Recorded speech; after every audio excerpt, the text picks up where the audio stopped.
I have been waiting such a long time to make this video, and today I thought I'm just gonna do it. I'm just gonna do it. And look, I know a lot of you have been speaking to me about the state of the 155-pound division, and now that Justin Gaethje has just beaten an 11th ranked lightweight who hasn't fought in 2 years and who's on a 3-fight losing streak as of right now, he deserves a title shot. That is not true.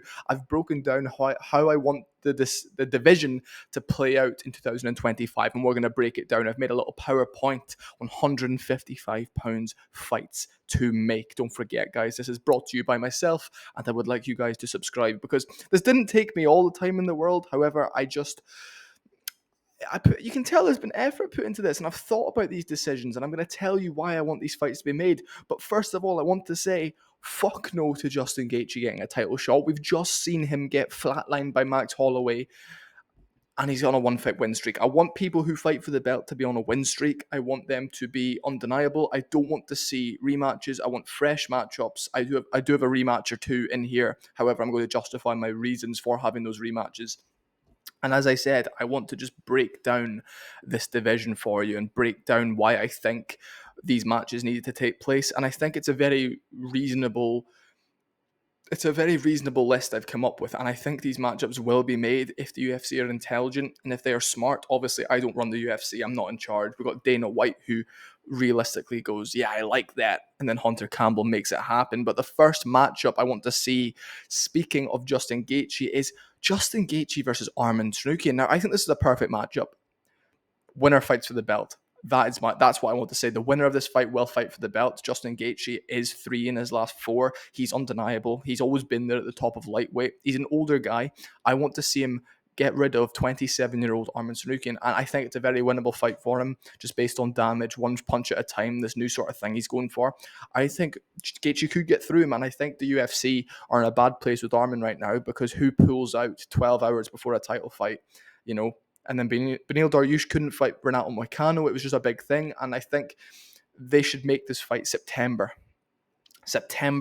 October time, maybe in Abu Dhabi, if they're not going to have Arman back in there before then. Gaethje versus Arman Tsarukyan, it makes perfect sense. I know Justin Gaethje only likes to fight 2 times a year, and he doesn't like to fight too close together. However, if it's for a title shot, if it's for a belt, do this as a 5-round co-main event, potentially July, August, September time. Gives Arman more time to heal his back, even though he's been training. He was posting training photos 2 weeks after his terrible back injury, so it's just one of these things that we don't really like as fans, and I don't think the UFC are in the best place with Arman, so give him Justin Gaethje. I think that makes perfect sense to give him Gaethje. Winner gets a title shot, because everyone's calling for Gaethje to get a belt. No, he doesn't deserve it yet. If he goes out there and beats Arman, who's the young 27-year-old who everyone thinks has a really good chance against Makhachev, yeah, put your money where your mouth is. Punish Arman for not turning up to the title fight. Give him Gaethje. If Gaethje wins, give Gaethje a title shot. He's lost to champions twice. He won the BMF belt against Poirier, then got slept by Holloway. And going back to this, we've just seen him be slept. You guys forget this. Gaethje's just been brutally flatlined by another man in Max Holloway, who is ranked in the lightweight division, who we're going to get to next. Dan Hooker versus Max Holloway. Please inject this into my veins. Dan Hooker versus Max Holloway is what I want. June, July, Hooker versus Holloway. We know Dan Hooker's going to be out till June, July, August time, because he just broke his hand. As soon as that's healed up, you've given Max Holloway 6, 7, 8 months off after being knocked out by Topuria.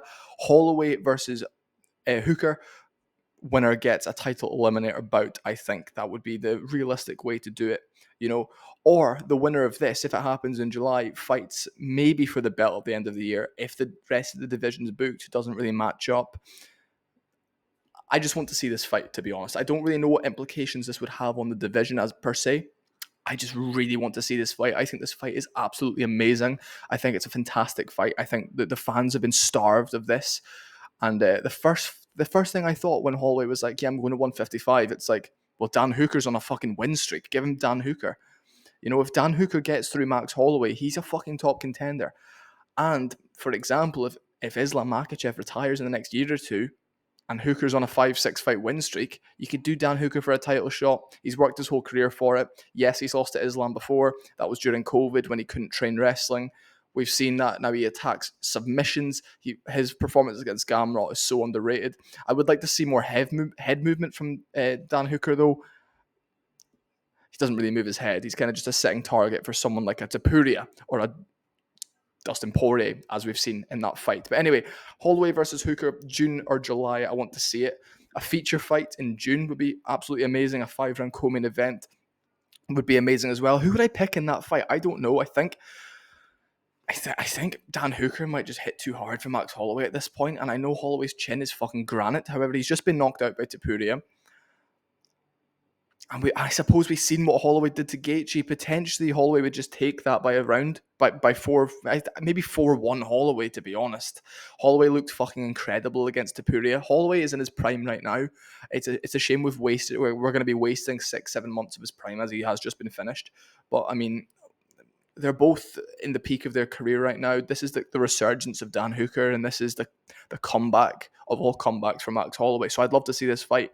The next fight I would like to see is a rematch. Charles Oliveira versus Dustin Poirier 2. This does not have title implications. This is a fan favourites match. This is the People's Champions match. Let me break this one down. Look, if Charles Oliveira goes out there and loses to Dustin gets a sweet retirement, a sweet send-off, and he's just beaten Oliveira, who he lost the belt to, and you can think, fuck, I've just beaten another former champion, maybe I'll stick around. If Oliveira gets the win, everyone loves Oliveira. Oliveira is now back in the title mix. You can maybe do him against the winner of Holloway versus Hooker. Obviously, Max Holloway has a win over Oliveira. Hooker versus Oliveira would be fantastic. You know, if you're not wanting to push these guys to the belt and you're wanting to keep a log jam at 155, you could do all these matchups and they would all just work so well, in my personal opinion. But look, this is a win-win, right? It's kind of a loser leaves town fight, though. I mean, if Oliveira gets flattened by Poirier, where do you go from there? Poirier retires. If he doesn't stick around, then it's a lose-lose. Oliveira beats Dustin. Dustin thinks, yeah, man, I don't want to be here anymore. Kind of gets that excuse off his chest, goes, retires, lives a happy life. And we've got Oliveira still on a win streak, still destroying people, you know, coming off a win over Chandler and Poirier, which would be awesome. Seeing Oliveira back in the mix would be sick. You could do Oliveira versus Holloway, Oliveira versus Hooker, the winner of that fight. I think that's an ideal scenario. What this does is this gives you options. If, let's for example, Arman beats Gaethje in June, then he fights Makhachev in October. One of them pulls out. After that fight's done, you think, fuck, who do we fight for the belt? The best thing the UFC can have is options. And doing all these fights gives you a contender. It gives you 3-4 contenders. If Dan Hooker gets another win over a Holloway, mate, he's on a 4-5 win streak, you know, against, 3 people in the top 10? He's in the contention. You know, if there's no one else, you know, Holloway's in the contention if he goes out there and gets a win against Hooker in fact performance. No one else is there. Holloway's been a former champ. There's so many options, and that's the best thing you have in a division, to where 6 different groups of fans can say, oh, but this person deserves it. Oh, but this person also deserves it. This is the best way to break down a division. Get these guys fighting each other. Get fresh matchups. Not in this case. I think where these guys both are in their career, I know Oliveira wants the belt again. And I know this is Poirier's retirement fight. This is a huge fight. This is just like a fan favorite fight. Everyone's going to be talking about it. Poirier can right this wrong, end on a high. That's if you're not going to do Poirier versus Ilia Topuria. Now, if the UFC, if I know them, and they don't do Ilia versus Islam, they're going to do Ilia versus Dustin or Ilia versus Oliveira. Mainly because if Ilia Topuria goes out there and finishes one of these 2 fan favourites in the top of the division, it will just blow him into even more of a superstar than he is. Oliveira is a very tough fight for him, and so is Poirier. I can't wait to see Ilia in this division, but we'll get onto that in just a few slides' time. This is a fan favourite bout. I want this fight. I really want this fight. I think it just does. It does good. Well, first of all, it gets Oliveira back in the mix. You know, he gets him on a win streak. What this does for Poirier is it cements him as, yeah, he was there, you know, and he might stick around. I doubt he'll stick around, to be honest. I don't think he wants to fight anymore. We know his next fight will be a retirement fight, which is sad. However, This is the fight to make. There's no other option for these two guys unless you want to fucking send Poirier miles down the rankings for a retirement fight. No. You want two fan favourites, two older guys, two veterans, two dangerous fun fighters. You know you're going to get a great main event out of this. Do this as a fight night main event in Louisiana, in Dustin's hometown. And you never know if he goes out there, takes no damage, knocks out Oliveira, gets on the mic after and says, I'm not fucking leaving. That would be one of the greatest moments in post-fight speech history. And I want it. But moving on, the fight we were robbed of on the Ilia Topuria versus Renato Moicano, no, not Ilia, Islam Makhachev versus Renato Moicano card, we have Renato Moicano and Beneil Dariush. Just rematch this fight. Neither of these guys are in title contention. Both of them are super fun to watch. Have them fight each other for a title elimination bout. I can't talk today. I've been talking too quick. Have them fight. Do that in a month or two. I'm talking May or June. And I think this is getting done. Renato Moicano tweeted earlier in the week saying Beneil Dariush is fucked. That seems to me that he's seen a contract. His manager said, yeah, they're looking to book you and Dariush again. They're gonna rebook this. They were meant to fight. It's a really, really good fight. It's such a good fight. It's a feature fight. This can open up a main card of a pay-per-view in May or June. I want to see it. If you guys want to see it, I'm sure the UFC want to see it. You know, there's a lot of fights that could happen, but you can kind of see them not happening. For example, Oliveira, Dustin 2, Hooker versus Holloway, Gaethje and Arman.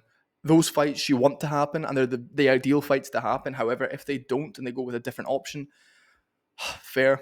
This one, you can't really see a different option. They're going to make Renato versus Beneil. This was meant to happen, so the UFC already wanted to make this fight. It just makes sense. They're both middle of the division, like 6, 7, 8. Have them fight. Winner fights maybe a loser in the top 5. And there we go. Easy.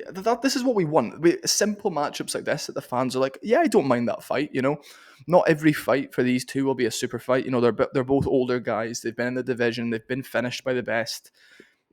But Renato Moicano is a fan favourite. Beneil Dariush is such a good fighter in terms of his ability. You know, I think his last fight, he got knocked out by Arman. You know, he got knocked out by Oliveira, then knocked out by Arman, and now he's going against Moicano. If Moicano goes out there and finishes him, we know he's the same caliber as these guys at the top, which he is. You know, he was in there, he looked calm against Makhachev, he fucked up, you know, and taking that fight on a day's notice when you're preparing for a striker that, like Beneil Dariush, who realistically won't grapple for you. And he doesn't do damage the way Islam does. He's not as dangerous as Islam on the ground. He gets in guard and he pounds your body, you know, he taps at your head, you know. It's a bit easier. It's easier to fight Beneil Dariush because there's not that threat of, oh, I could get finished very quickly here and snapped up. Anyway, that's what I want. They're going to redo that fight. Winner realistically will get a loser in the top 5. Or maybe an Oliveira. Renato Moicano versus Oliveira will be good. Or you could do Renato Moicano versus the loser. But I'm only saying Moicano because I think he beats Beneil. So the winner of this fight would maybe fight the loser of Gaethje versus Arman, this type of thing. But anyway, time to tell you who I want the champion to fight next. Some people might think it's controversial. Some people might not want it. In my opinion, it's the only fight that makes sense. Islam Makhachev, I want to fight Ilia. Ilia Topuria versus Islam Makhachev, in my opinion, is the only fight that makes sense at this point in time. Ilia's moving up. If you have Ilia fight someone in the top 5 and you have Gaethje fight for the belt, Ilia Topuria has now 5 title defenses and none of them realistically have been deserving. Moicano on a day's notice, Poirier on 5 weeks' notice after he beat BSD. It's not great, you know. Yes, Islam's beating great people. I want to see him against another featherweight, and I know he's a featherweight, but he's coming up. He's such a star. Everyone wants to see this fight because we know how dangerous Topuria is. It's more interesting because if Topuria can get past him, that's fucking amazing. For being a little guy, a little heavy-handed guy, a boxer who was born in Germany, moved to Georgia, then ended up residing in Madrid, Spain. It's just mental, and I want to see this fight. I think it's a really good fight, and it's a difficult fight. And people will say, "Oh, Islam's fighting another featherweight." It's a champion. It's a champion who says he can make the weight. So the fucking featherweight is nothing to do with it. I think Islam wins. I think he's just too big. He's a massive. Islam is a big welterweight. Like Islam is like a decent sized welterweight frame. Like he's the same frame as Kamaru Usman. Do you know what I mean? So it. I think Islam wins. I just want to get this fight out the way. We need a super fight. We know Ilya is staying in the division. You know, I think the UFC don't like a champion moving up, winning, and then leaving the division vacant. Even though Topuria has left the division, he's not holding up a belt. You know, Volkanovski and Lopez are fighting, so we can see Ilya versus Islam now because he's in that division and he's earned it. 16-0, just knocked out Max Holloway, who's now a 155er as well. You've got that storyline up here, and I just don't want the UFC to make a bad decision here. I feel like often they make the wrong decision and go against what the fans want because they think, you know, oh, if they both go and get another win or another 2 wins, let's just build that fight even more. Whereas either one of them could lose at any time. Also, if Makhachev goes out there and wins 2 more times against a Oliveira again or against a Dan Hooker again, he's going to retire. Like he won't stick around, or he's going to move up. You make this fight now, so you guarantee it happens. Ilya could fight Oliveira and get knocked out. This is what you need to make this fight now to make sure it happens, because if not, it's going to be the fight that got away. It's going to be the fight that everyone wanted, and that's what I want. I want to see that in maybe August. August, I think, would be perfect. Don't let this man ruin it. Do not let this man think, oh, you know, maybe not, maybe this, maybe that. No. We want that fight. We want that fight. And guys, that's my breakdown of what you should do at 155. I think these fights are exactly what you should do. I've thought about these and I've thought about the reasons why, and I've thought about the implications they have on the division. I hope you guys can respect that. And let me know what your thoughts are. Let me know if you agree with that. Let me know if you disagree with that. I'd love to hear your opinion. But anyway, folks, I've been myself, obviously, and you have been you guys. And I'm done here. That's me done. I've given you my breakdown. I'm going to go get this uploaded for you. Subscribe. I'm trying to blow this channel to the moon, and I'm trying to put a bit more effort into the videos. Obviously, I'm not in my home country. I'm in Thailand at the moment, so I can't give you the quality that you guys deserve. I'm sat in a hotel room right now, you know, so let me know what you guys think. This is how to fix the division. This completely fixes everything within the top 10. Obviously, you've got Pimblett and Chandler fighting. I didn't include them in this list because they're booked.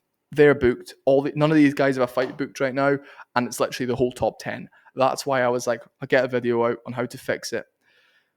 Thanks for watching, folks. Don't forget to subscribe, like, and comment.